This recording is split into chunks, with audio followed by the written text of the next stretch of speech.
In the remote wilderness of Maine, 3 women operated what appeared to be a religious sanctuary for over 30 years. 600 women entered seeking spiritual healing. Fewer than half ever returned home. Those who did came back, changed. The Maine State Archives contain testimony from one survivor that was so disturbing, authorities refused to make it public for over a century. Tonight, we reveal what really happened behind the stone walls of the Convent of Eternal Tears. Before we continue with the story of the Convent of Eternal Tears, this channel isn't for everyone. Only for the bravest souls who dare to uncover the darkest chapters of American history. If you have the courage to hear what really happened in the shadows of our past, hit that subscribe button and let us know in the comments what state you're listening from. Are you brave enough to join our community of true mystery seekers? Let's find out together. What makes this story particularly chilling is that it wasn't driven by religious fanaticism or supernatural forces, but by something far more terrifying. The calculated pursuit of knowledge at any human cost, hidden behind a facade of Christian charity. In the late 18th century, the District of Maine was still part of Massachusetts, a wilderness territory where isolated communities struggled to survive harsh winters and even harsher realities. The coastal town of Millbridge, population barely 300 souls, served as a trading post for lumber merchants and fishermen brave enough to navigate the treacherous waters of the Atlantic. 15 miles inland, through dense forest, marked only by Native American hunting trails, lay a parcel of land that would become synonymous with unspeakable horrors. The Ashford women arrived in Millbridge on a grey October morning in 1798. Their horse-drawn wagon loaded with mysterious crates and medical supplies that drew curious glances from townspeople.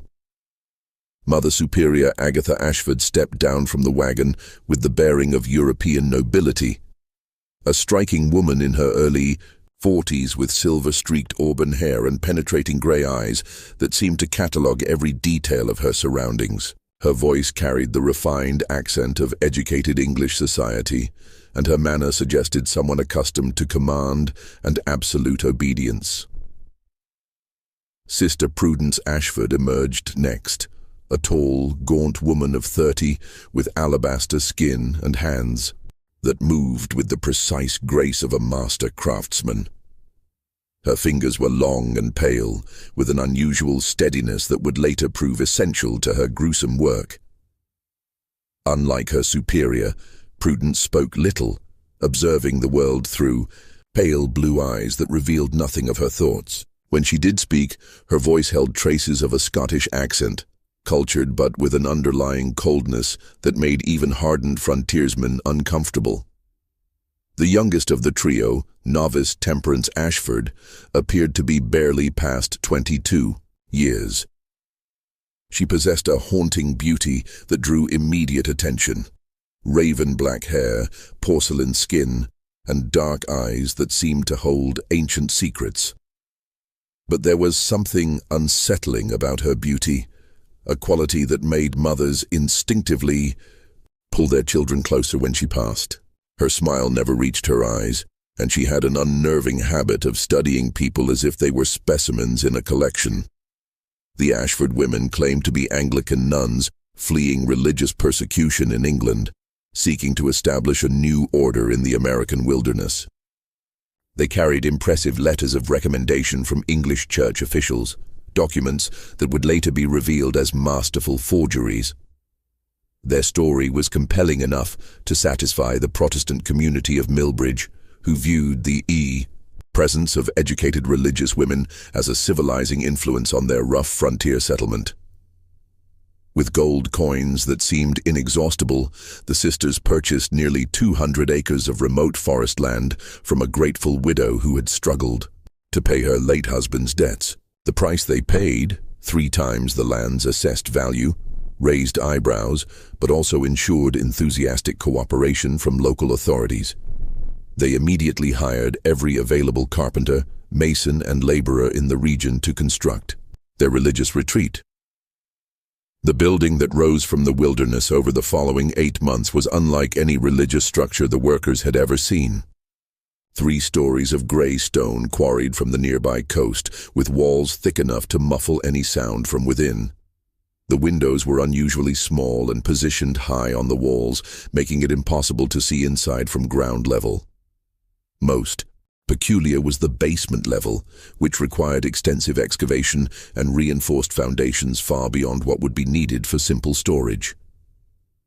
When questioned about the unusual architecture, Mother Superior Agatha explained with a serene smile that penitence requires solitude, and solitude requires proper containment. Our sisters in England have learned that spiritual healing is most effective when the penitent is completely removed from worldly distractions. The explanation satisfied most listeners, though some of the older workers privately wondered why a house of God needed to look so much like a fortress. The Ashford women supervised every detail of construction with meticulous attention. They insisted on specific modifications that seemed strange to the builders: reinforced doors with heavy locks, drainage systems that could handle large volumes of liquid, and ventilation shafts that seemed more appropriate for a medical facility than a convent. When workers asked about these features, the sisters cited their experience with similar religious institutions in Europe, claiming these were standard accommodations for intensive spiritual counseling. Dr. Samuel Hartwell, the circuit physician who traveled between frontier settlements, became one of the sisters' earliest and most enthusiastic supporters. A man in his 50s with a reputation for progressive medical thinking, Dr. Hartwell was immediately impressed by the sisters' apparent knowledge of feminine psychology and mental disorders. During their first meeting, he was amazed by their sophisticated understanding of conditions that most physicians barely recognized. The sisters possess remarkable insight into the nature of feminine hysteria and melancholia, he wrote in his journal. Their methods, while unconventional, are based on sound medical principles that I fear are decades ahead of current American practice. They speak of techniques for addressing the root causes of mental disturbance rather than merely treating symptoms. What Dr. Hartwell didn't record in his official journal was the private conversation he had with Mother Superior Agatha about the financial arrangements for their collaboration. In exchange for referring difficult cases to the convent and providing medical supplies through his connections, Dr. Hartwell would receive a substantial monthly payment and access to detailed case studies that could advance his own medical career. For a physician struggling to make a living on the frontier, it was an offer too valuable to refuse. The convent's reputation spread throughout the territory with remarkable speed. Families from settlements as far as Portsmouth, Portland, and even Boston began hearing whispered recommendations about the Ashford sisters' miraculous ability to transform troublesome women into model citizens.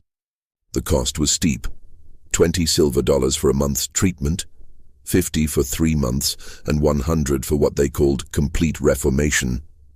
But for desperate families dealing with scandalous daughters or hysterical wives, it seemed a small price to pay for peace and respectability. The types of women sent to the Convent of Eternal Tears reflected the social anxieties of early 19th century America.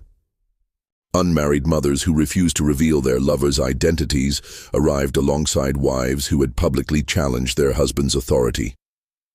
Daughters who rejected arranged marriages were delivered to the same institution that received women who had shown too much interest in books or politics. The common thread was defiance. Women who had somehow stepped outside the narrow boundaries of acceptable feminine behavior. Religious tensions of the era also played a role in the convent's clientele.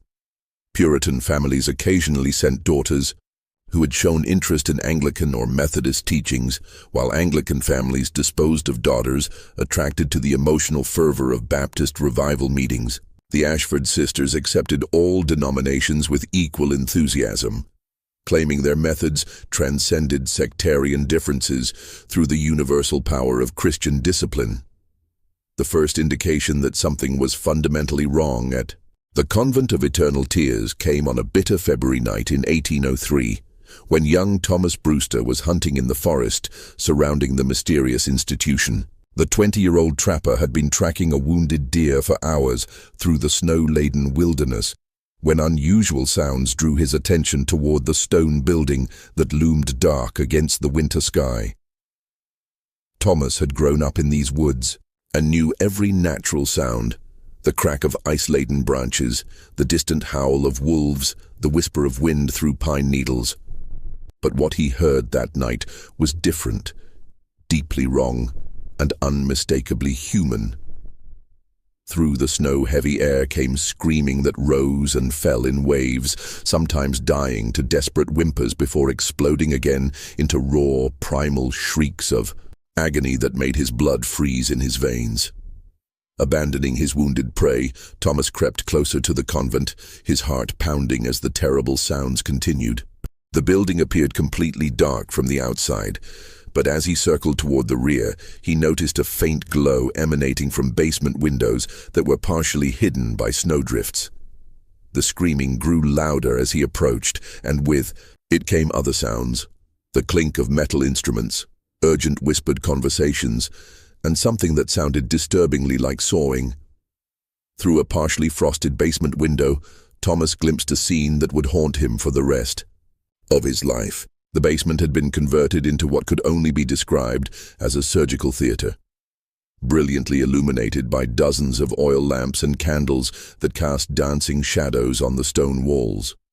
A woman was secured to a wooden table with leather restraints, her head held immobile by a metal apparatus that looked more like a torture device than medical equipment.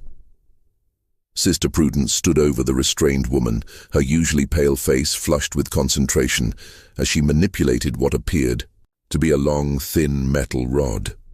The patient's head had been partially shaved, revealing pale scalp marked with dark lines drawn in ink. Most horrifying of all, there was clearly an opening in the woman's skull.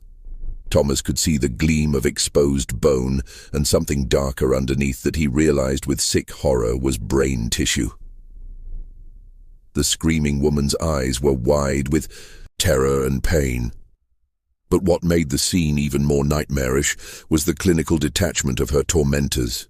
Mother Superior Agatha stood nearby with a notebook, calmly recording observations as if she were documenting a routine medical procedure. Novice Temperance held additional instruments, passing them to Sister Prudence with the practiced efficiency of an experienced surgical assistant. Thomas watched in frozen horror as Sister Prudence inserted the metal rod deeper into the woman's skull. The screaming reached a crescendo that seemed to shake the very stones of the building, then suddenly cut off as the patient lost consciousness.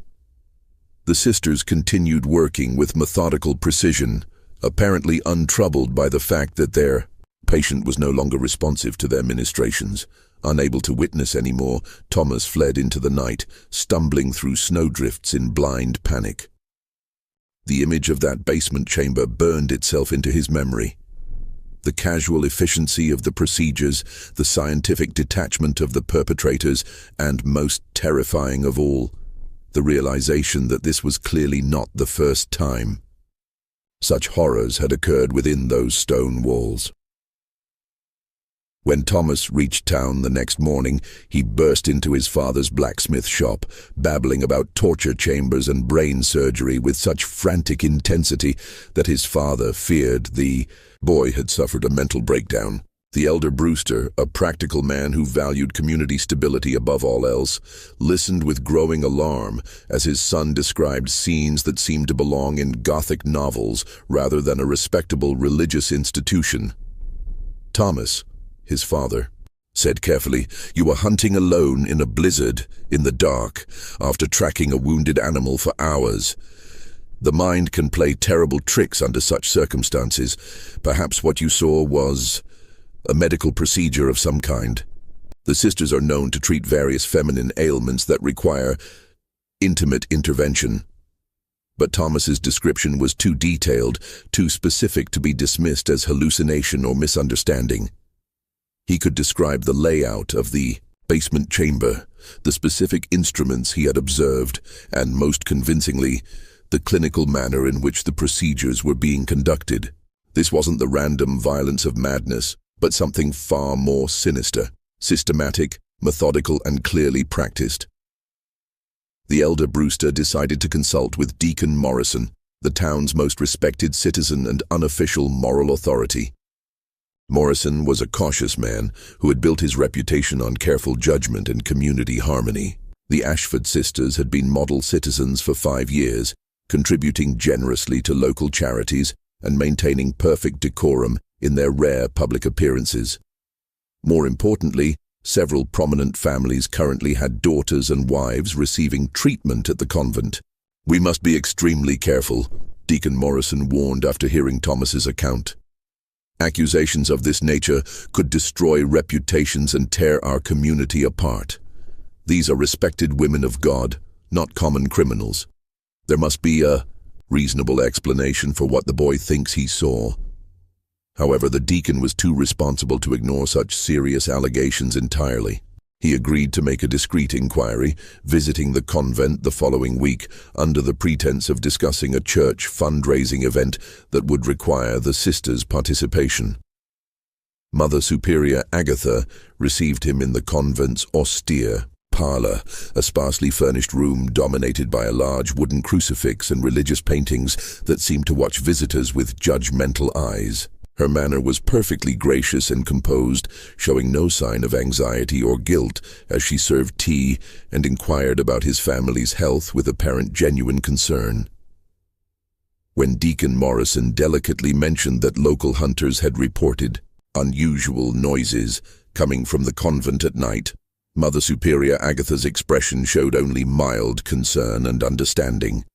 "Deacon Morrison," she said in her cultured English accent, "we often conduct intensive prayer sessions for our most troubled residents during the quiet hours of night.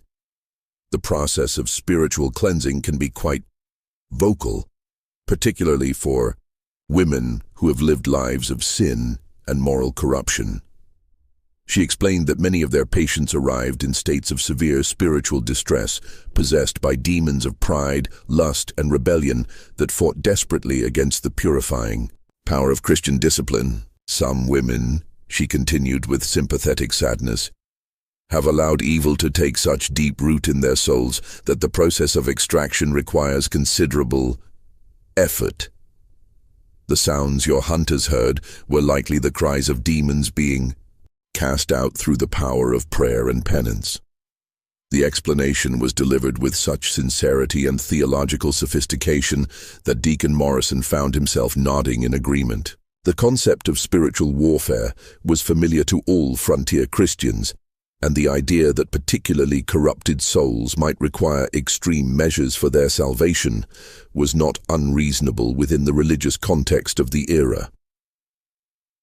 Mother Superior Agatha then offered to show him through the upper levels of the convent, leading him through Spartan but clean dormitory rooms, where several women sat in silent contemplation.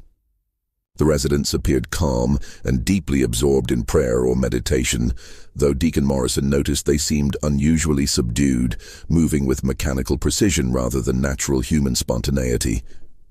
When he attempted to make eye contact with them, they seemed to look through him rather than at him, as if their attention was focused on something invisible in the distance. When the deacon asked about visiting the basement levels, Mother Superior Agatha explained that they served as the convent's intensive spiritual counseling facilities for women requiring the most focused attention.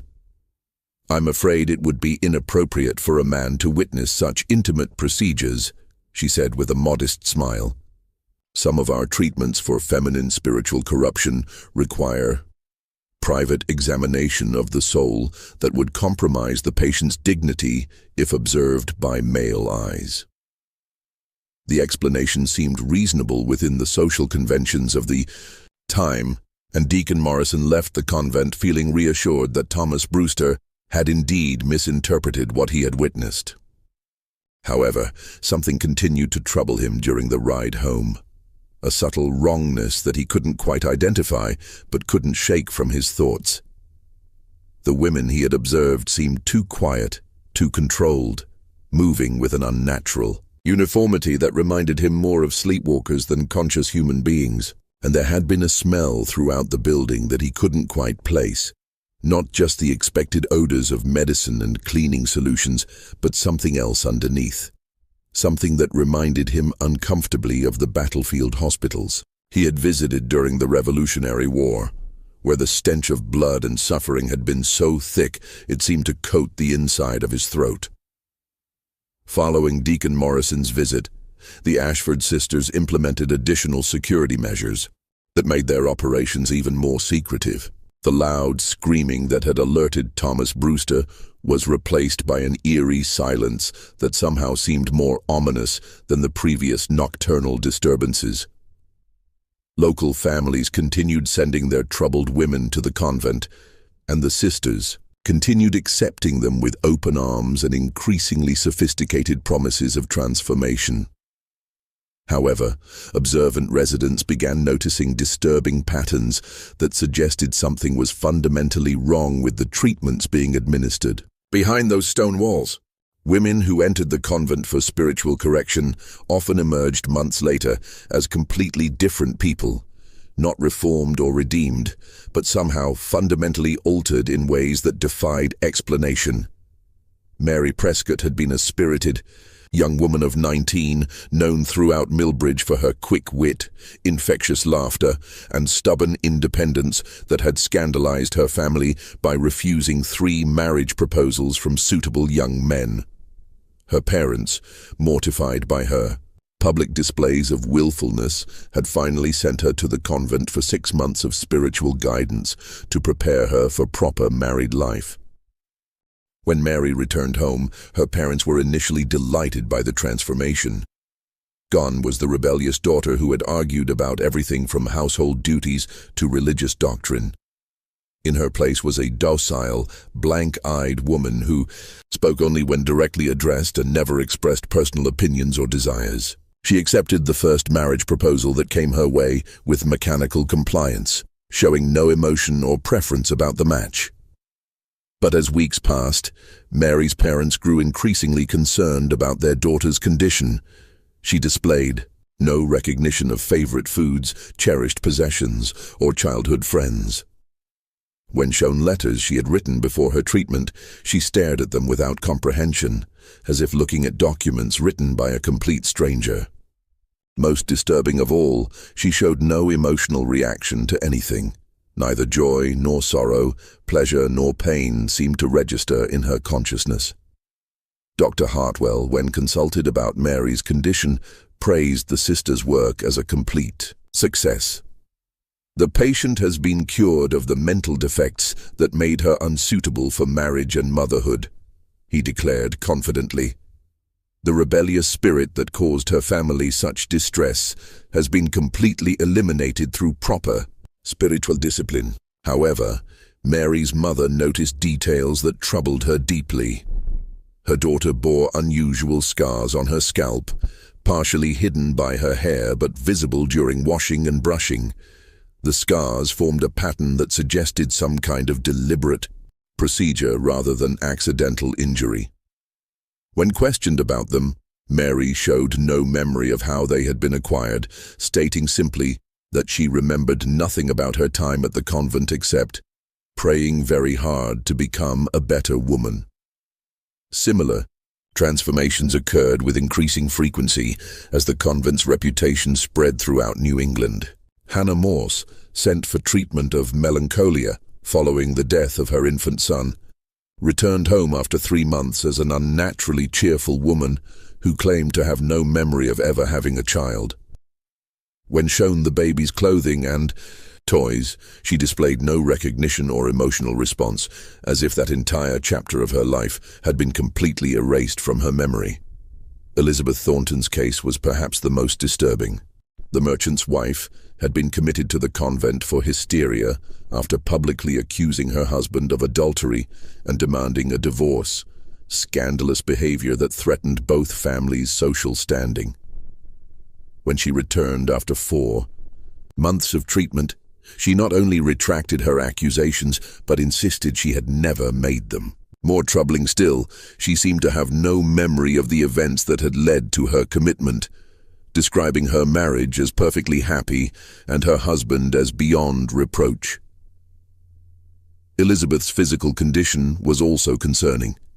She complained of severe headaches that left her bedridden for days at a time, and family members noticed that she often seemed confused about basic information, forgetting the names of longtime friends, becoming lost in familiar neighborhoods, and struggling with simple tasks that had once been second nature to her.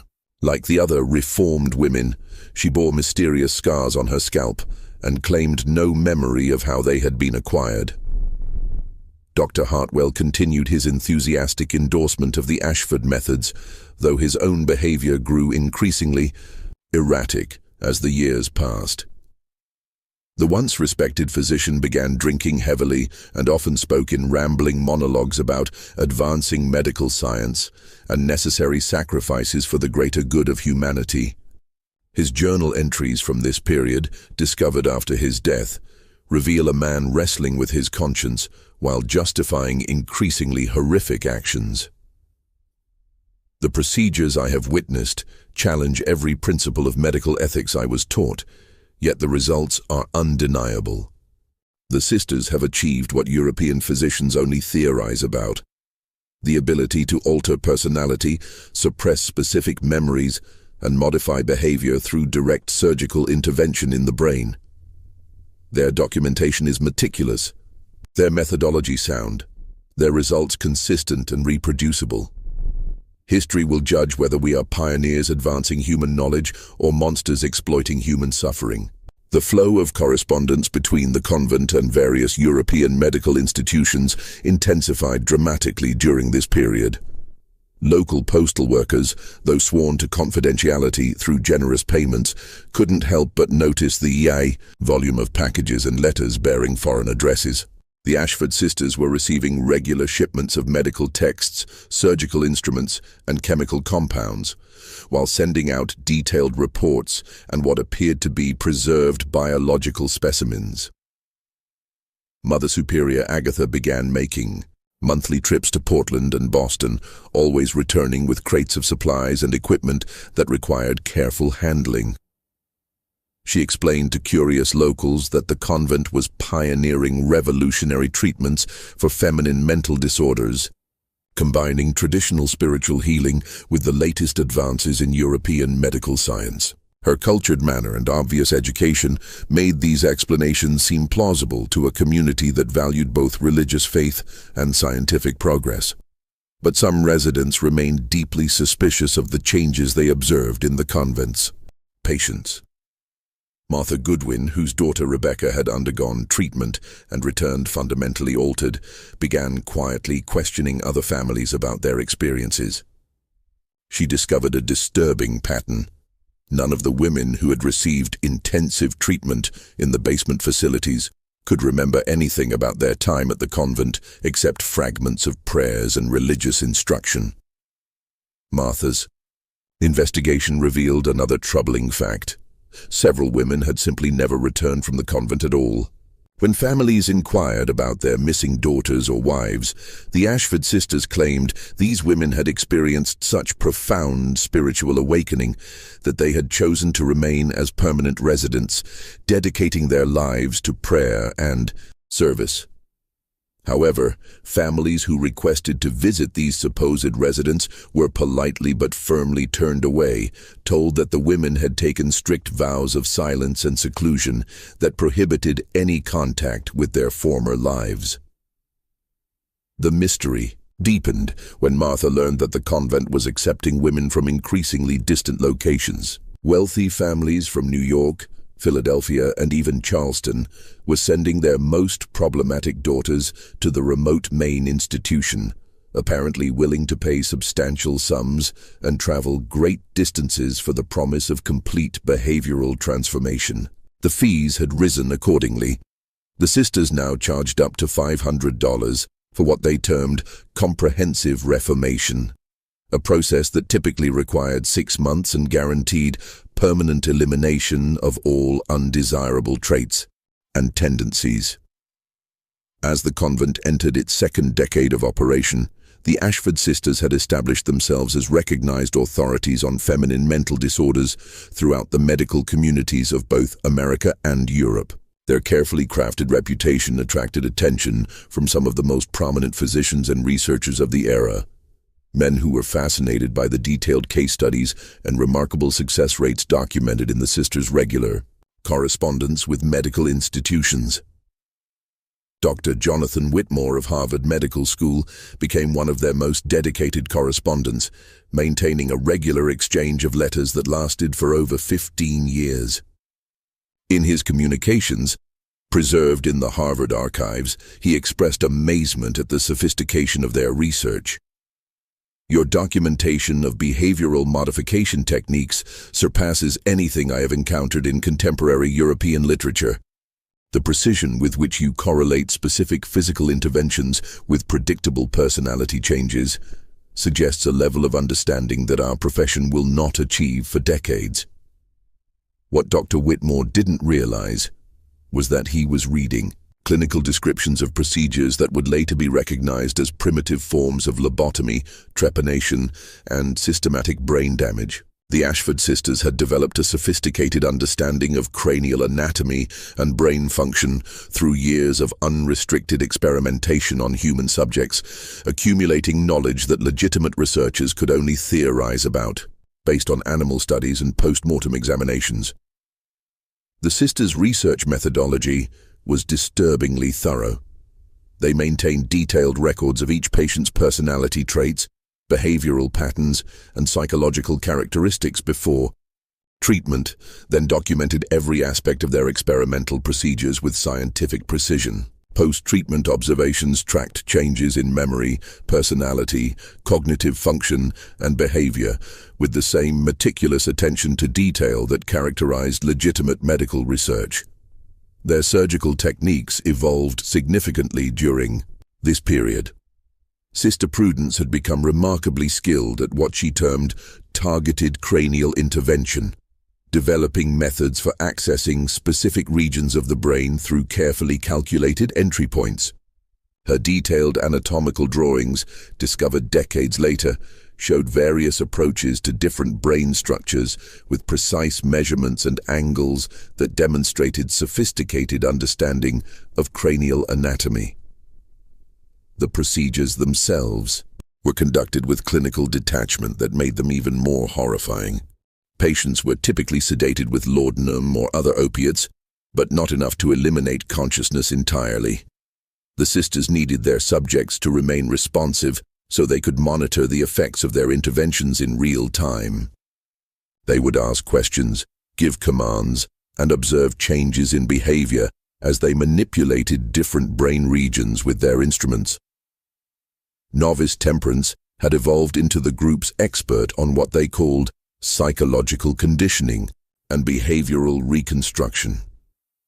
She developed elaborate protocols for reinforcing the effects of surgical procedures through carefully designed programs of reward and punishment, sensory manipulation, and psychological pressure. Her methods included controlled nutrition, sleep deprivation, temperature extremes, and social isolation, all calibrated to break down existing personality structures and rebuild them according to desired specifications. The sisters also pioneered the use of various chemical compounds to enhance their experimental results. Through their network of medical contacts, they obtained access to substances that wouldn't be available to mainstream medicine for decades. They experimented with different drug combinations, documenting their effects on consciousness, memory, and susceptibility to psychological manipulation with the same systematic approach they brought to their surgical work. By 1815, the convent had processed over 400 women through their various treatment programs. The sisters maintained detailed statistical records showing success rates that exceeded 90%, though their definition of success was the complete elimination of whatever personality traits or behaviors had prompted a patient's commitment to their care. Women who died during treatment were recorded as failures and their bodies preserved for further study. The scope of their operations expanded dramatically during this period. They began accepting what they termed research volunteers, typically destitute women with no family connections who were offered food, shelter, and modest compensation in exchange for participating in experimental treatments designed to advance medical understanding of the feminine mind. These women, often prostitutes, vagrants, or widows with no means of support, provided the sisters with test subjects for their most experimental procedures. The documentation from these experiments, later discovered in hidden archives throughout the convent, reveals a systematic approach to human experimentation that was both methodical and horrifying.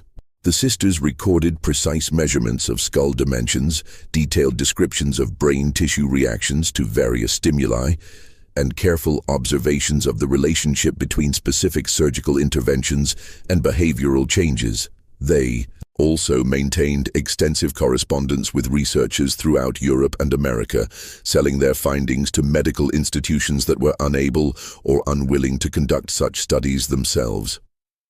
The letters reveal a thriving black market in human experimentation data, with the Ashford sisters serving as primary suppliers of information that couldn't be obtained through legitimate research methods. Dr. Heinrich Zimmermann of the University of Vienna became one of their most lucrative customers, paying substantial sums for detailed documentation of personality modification through surgical intervention. His letters, intercepted decades later by authorities, specifically requested information about procedures for eliminating specific memories, reducing emotional responsiveness, and creating what he termed compliant behavioral states in female subjects. The University of Edinburgh, ironically the same institution that had expelled Dr. Agatha Brennan years earlier, unknowingly purchased research data from their former colleague through intermediaries who didn't reveal the true source of the information. The university's medical school incorporated the Ashford findings into their curriculum, teaching surgical techniques and psychological theories that were based on systematic human experimentation conducted in the Maine wilderness. Perhaps most chilling of all, the sisters began accepting commissions for specific types of behavioral modification. Wealthy families could request particular personality changes in their problematic relatives, eliminating artistic interests, reducing intellectual curiosity, suppressing romantic attachments, or creating perfect domestic compliance. The sisters developed specialized procedures for each type of modification, charging premium prices for their increasingly sophisticated services.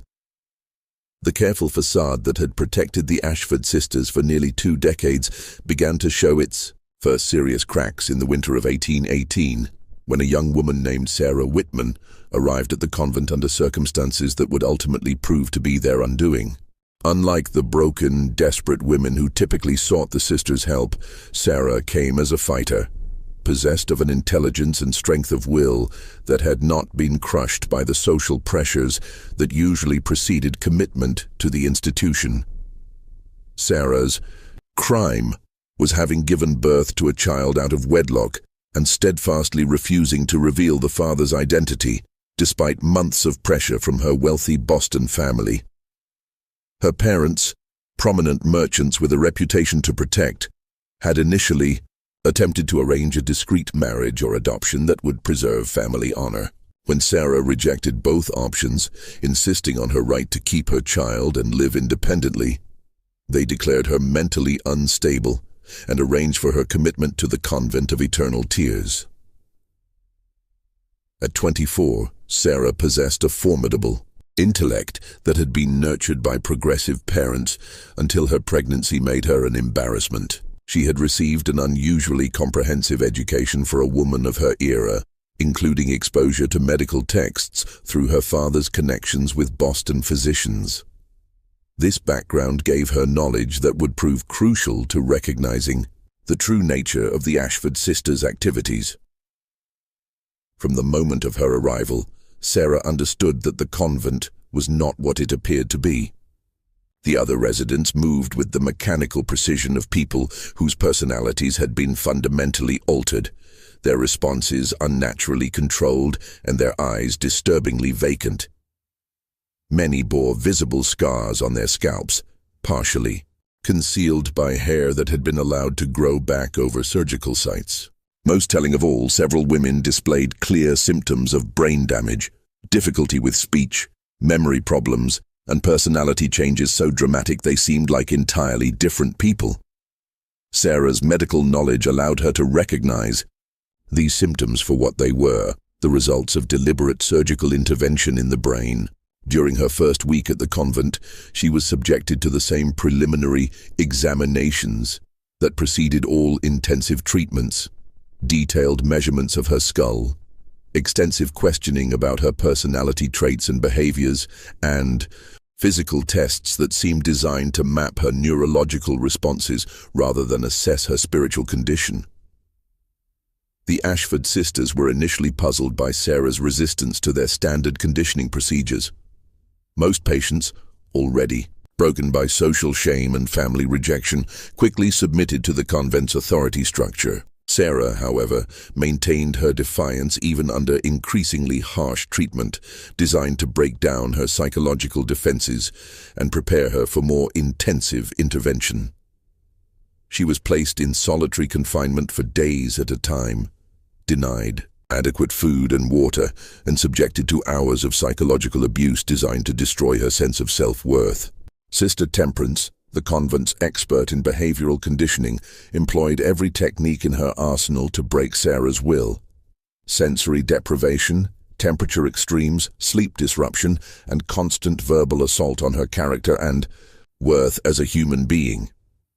Through it all, Sarah remained alert and determined to escape.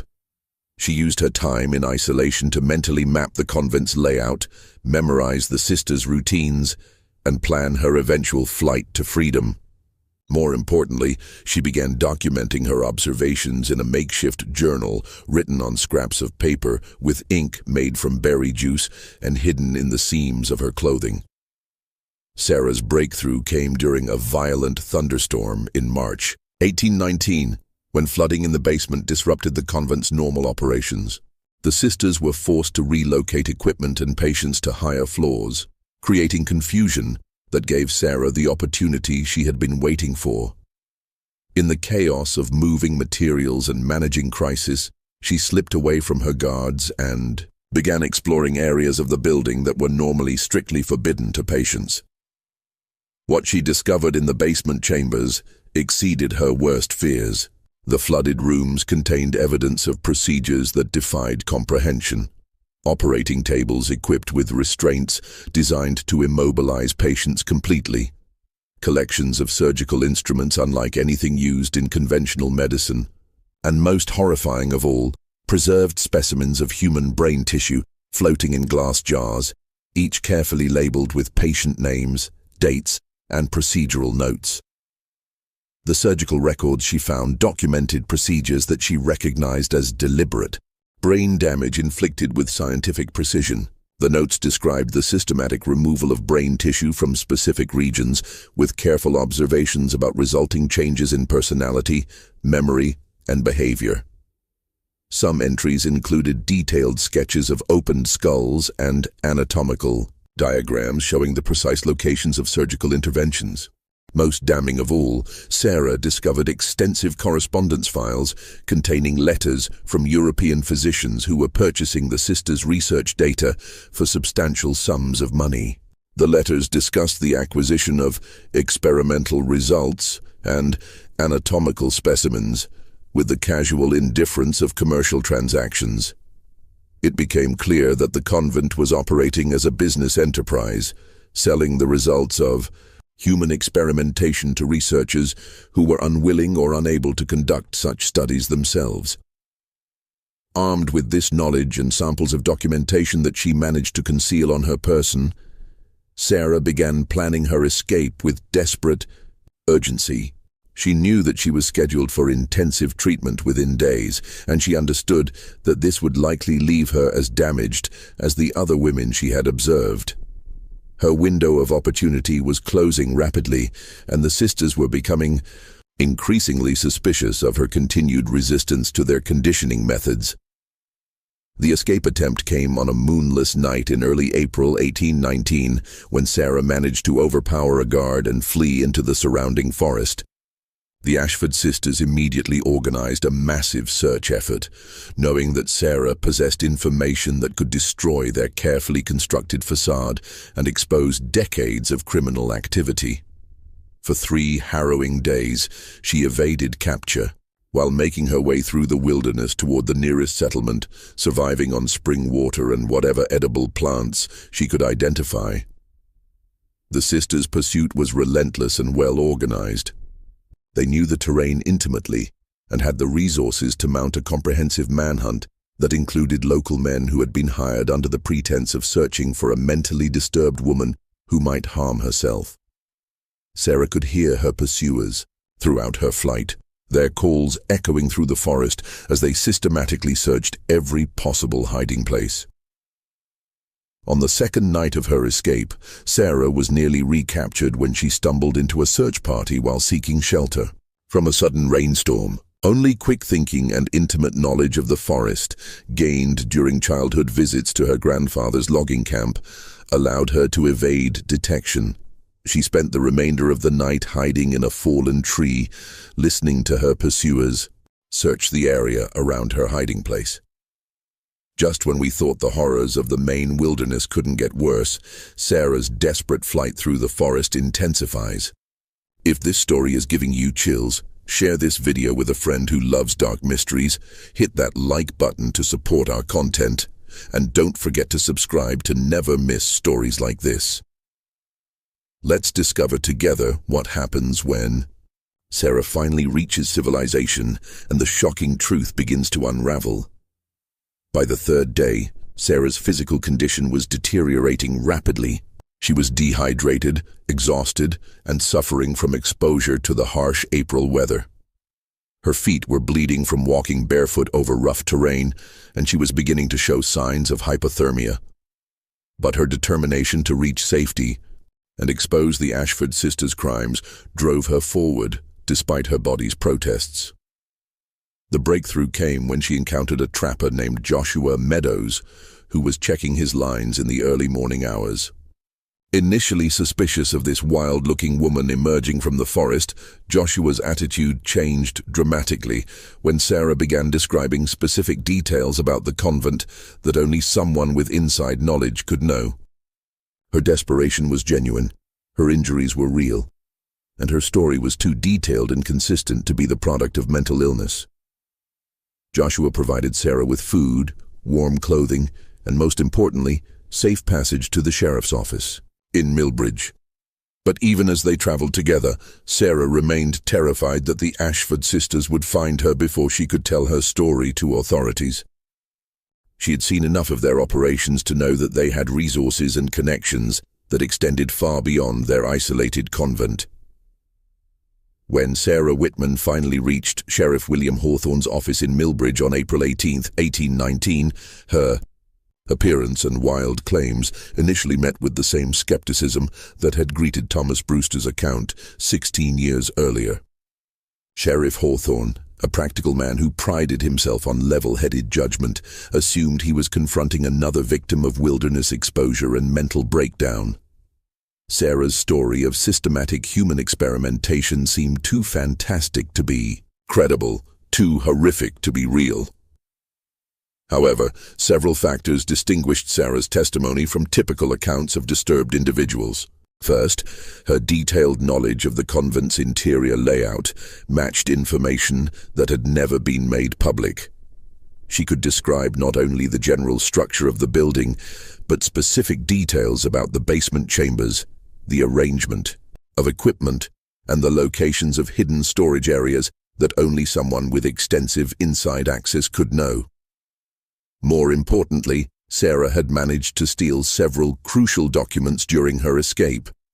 Surgical notes, correspondence with European medical institutions, and patient records that provided concrete evidence of the Ashford sisters' activities. These documents, written in clinical language but describing procedures that would be considered war crimes by modern standards, left no doubt about the systematic nature of the horrors being conducted at the convent. The first document was a surgical log covering procedures performed on 23 different women over the course of 8 months. The entries were written with scientific precision, documenting operations that involved drilling holes in patients' skulls and inserting various implements to damage or remove specific brain tissues.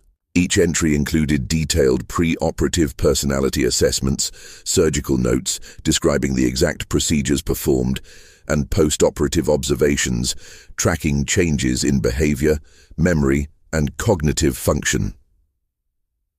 One particularly chilling entry described the case of Margaret Fowler, a 19-year-old woman who had been committed for excessive reading and intellectual curiosity inappropriate to her sex. The surgical notes documented a procedure designed to damage the brain regions associated with learning and memory, with the stated goal of reducing patients' compulsive interest in books and abstract thinking while preserving basic domestic skills. The post-operative observations showed the horrific success of the procedure. Margaret's personality had been fundamentally altered. Her love of reading was completely eliminated, her vocabulary was dramatically reduced, and her ability to engage in complex reasoning was severely impaired. The notes concluded with satisfaction that patient now displays appropriate feminine docility and shows no interest in activities beyond basic household tasks. The second document was even more damning, a detailed correspondence file containing letters from Dr. Heinrich Zimmermann of the University of Vienna, negotiating the purchase of cranial intervention research data for the sum of 4,000 Austrian florins. The letters specifically requested documentation of techniques for eliminating undesired memories and personality traits through surgical modification of brain structure. Dr. Zimmermann's correspondence revealed the existence of an international network of researchers who were purchasing human experimentation data from the Ashford sisters. Universities in Edinburgh, Berlin, and Paris were all receiving regular reports detailing the results of procedures that would be banned under any civilized legal system. The sisters were essentially operating as commercial suppliers of information that legitimate researchers couldn't obtain through ethical means.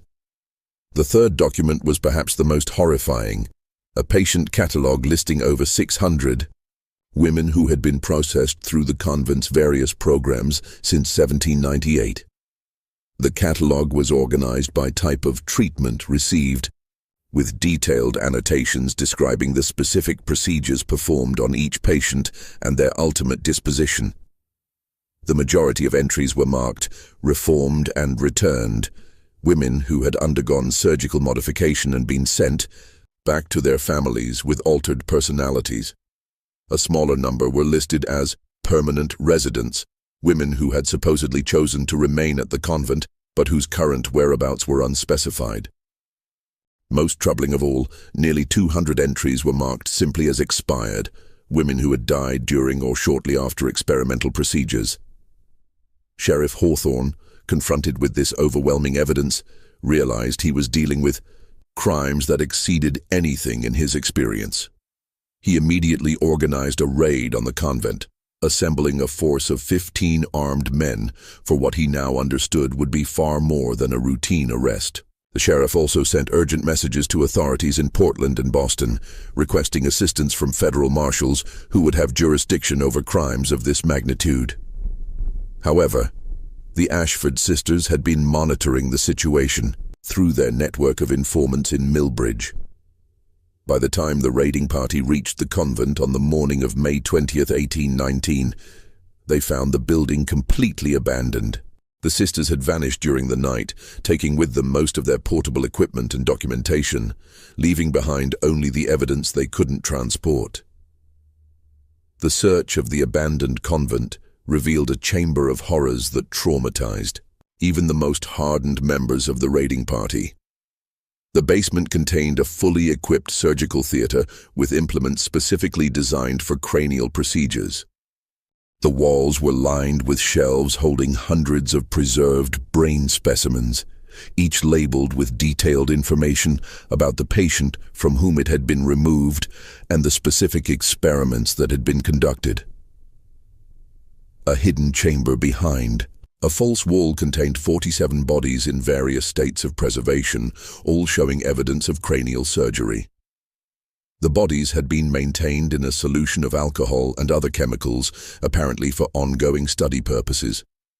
Each corpse was tagged with detailed information about the procedures that had been performed and the results that had been achieved before death. The investigators also discovered extensive documentation that had been left behind in the sisters' hasty departure.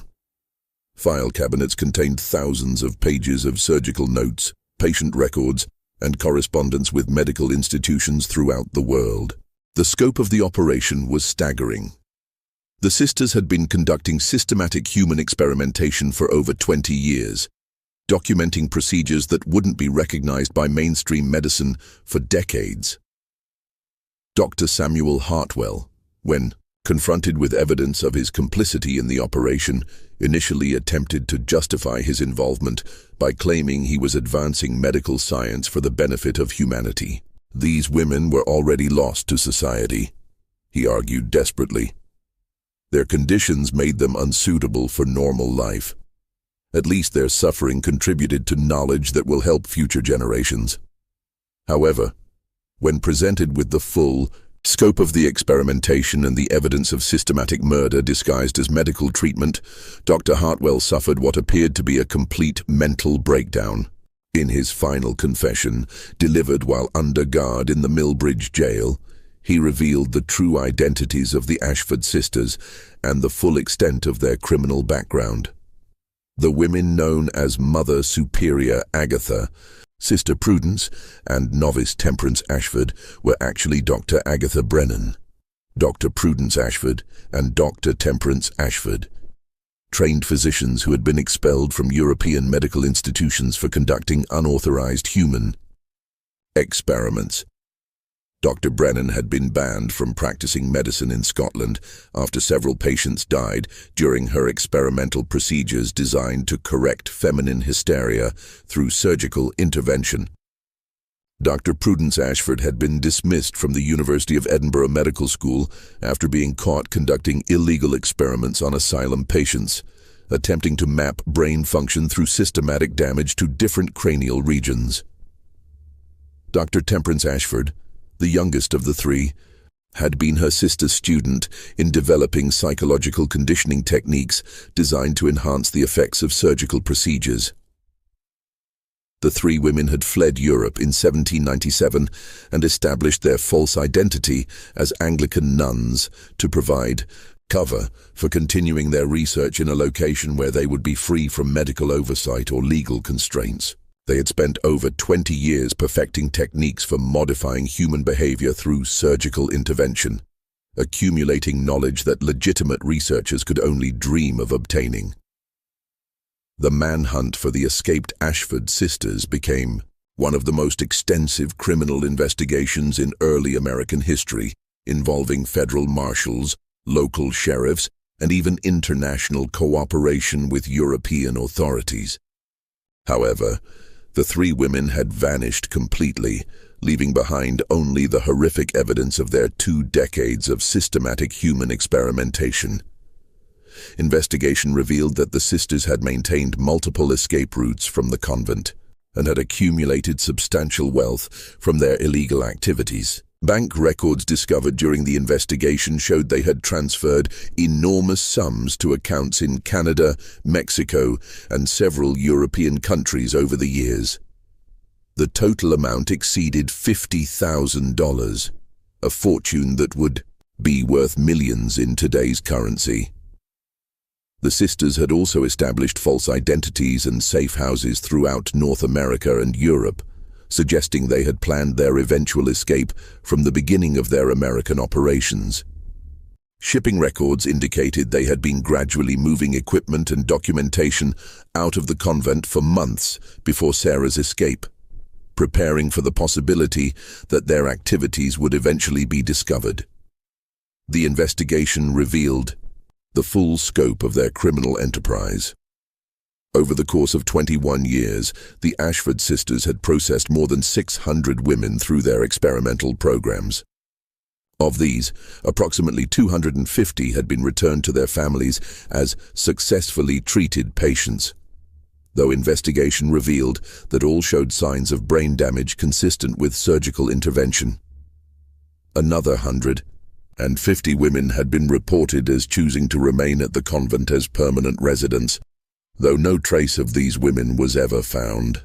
The sisters had apparently murdered these patients when their conditions made them unsuitable for return to society, preserving their bodies for ongoing study and disposing of the remains when preservation was no longer useful. The remaining 200 women were found in various states of preservation throughout the convent's hidden chambers. These appeared to be patients who had died during experimental procedures or had been deliberately killed when their responses to treatment provided valuable research data. The systematic preservation of these bodies suggested they had been maintained for comparative study over extended periods. The investigation also uncovered evidence of an extensive network of collaborators throughout the medical and academic communities. Dr. Hartwell was only one of several physicians who had referred patients to the convent and provided medical supplies in exchange for access to experimental results. Postal workers, suppliers, and even some local officials had been paid to maintain secrecy about the convent's activities. Universities throughout America and Europe were found to have unknowingly incorporated the Ashford sisters' research into their medical curricula. Surgical techniques and psychological theories that were being taught to new generations of physicians were based on systematic human experimentation conducted in the Maine wilderness. The discovery forced a painful re-examination of the sources of medical knowledge and the ethical standards of the profession. The families of victims faced an agonizing choice between seeking justice and protecting their reputations. Public acknowledgement that their daughters and wives had been subjected to horrific experimentation would expose them to social scandal and destroy their standing in their communities. Most chose silence, preferring to live with private grief rather than public shame. This conspiracy of silence meant that the full extent of the Ashford sisters' crimes was never officially acknowledged. The investigation was quietly closed after 6 months, with most of the evidence sealed in government archives that wouldn't be opened for over a century. The official record simply stated that 3 women operating a fraudulent medical facility had fled justice, leaving behind evidence of irregular treatment methods. The convent building was eventually burned to the ground by local residents who wanted to erase all trace of what had occurred there. However, the extensive documentation of the sisters' experiments was preserved and eventually made its way to medical institutions throughout the world. Ironically, research that had been obtained through such horrific means contributed to legitimate advances in understanding brain function and psychological disorders. Sarah Whitman, the sole survivor to escape and expose the truth, struggled for years with the trauma of her experience. She spent months providing testimony to investigators and helping to identify other victims, but the emotional toll was devastating. The knowledge that she was the only person willing to speak publicly about the horrors she had witnessed isolated her from a society that preferred to forget such uncomfortable truths. Sarah eventually moved to California under an assumed name, where she worked as a teacher while trying to rebuild her life. She never married and maintained minimal contact with her family, who were embarrassed by her public testimony about the convent. Her detailed memoir, written shortly before her death in 1863, provided the most complete account of life inside the Convent of Eternal Tears and served as crucial historical evidence of the sisters' crimes. The Ashford sisters themselves were never captured, though unconfirmed reports placed them in various locations throughout the Americas and Europe over the following decades. Some investigators believed they continued their work under different identities, while others suggested they had been killed by associates seeking to eliminate witnesses to their crimes. A reported sighting in Argentina in 1847 described 3 elderly women operating a private medical facility for wealthy families, but investigation proved inconclusive. The most credible account came from a French physician who claimed to have encountered Dr. Agatha Brennan in Paris in 1856. According to his report, she was working under an assumed name as a private physician specializing in nervous disorders in women, using techniques that bore suspicious similarities to the methods documented at the main convent. However, when authorities investigated, the woman had already disappeared, leaving behind only tantalizing hints of her true identity. The case of the Convent of Eternal Tears represents one of the most systematic and prolonged examples of human experimentation in American history. The Ashford sisters combined scientific methodology with complete moral bankruptcy, creating a program of research that advanced medical knowledge while destroying hundreds of lives. Their meticulous documentation revealed techniques and insights that wouldn't be officially recognized by mainstream medicine for decades, but at a human cost that defies comprehension. The case also exposed the vulnerability of women in early American society, where social pressures and legal constraints made it possible for 3 criminals to operate with impunity for over 2 decades. The systematic exploitation of society's most vulnerable members, justified by claims of medical progress and social benefit, reveals how easily noble intentions can mask horrific crimes. Perhaps most disturbing of all, the conspiracy of silence that followed the sisters' exposure demonstrated society's willingness to suppress uncomfortable truths rather than confront the implications of systematic abuse. The families, medical institutions, and government officials who chose secrecy over justice ensured that the victim's suffering would be forgotten and that similar crimes might occur again. This mystery shows us the terrifying potential of unchecked scientific ambition combined with social prejudice against vulnerable populations. The fact that 3 women could operate a systematic program of human experimentation for over 2 decades, with the tacit support of medical professionals and community leaders, reveals how dangerous knowledge can become when pursued without moral constraints or ethical oversight. What do you think of this story? Could such systematic horrors really have remained hidden for so long in early American society? The evidence suggests that the pursuit of knowledge, when divorced from human compassion and ethical responsibility, can lead to atrocities that challenge our understanding of civilized behavior. Do you believe that similar crimes could occur today, hidden behind facades of respectability and scientific progress? Leave your comment below with your thoughts on this chilling chapter of American history. If you enjoyed this tale and want more dark mysteries like this, subscribe, hit the notification bell, and share with someone who loves uncovering the buried secrets of our past. The shadows of history hold many more truths that powerful people try to erase forever. See you in the next video, where we'll reveal another dark secret that challenges everything we thought we knew about American history.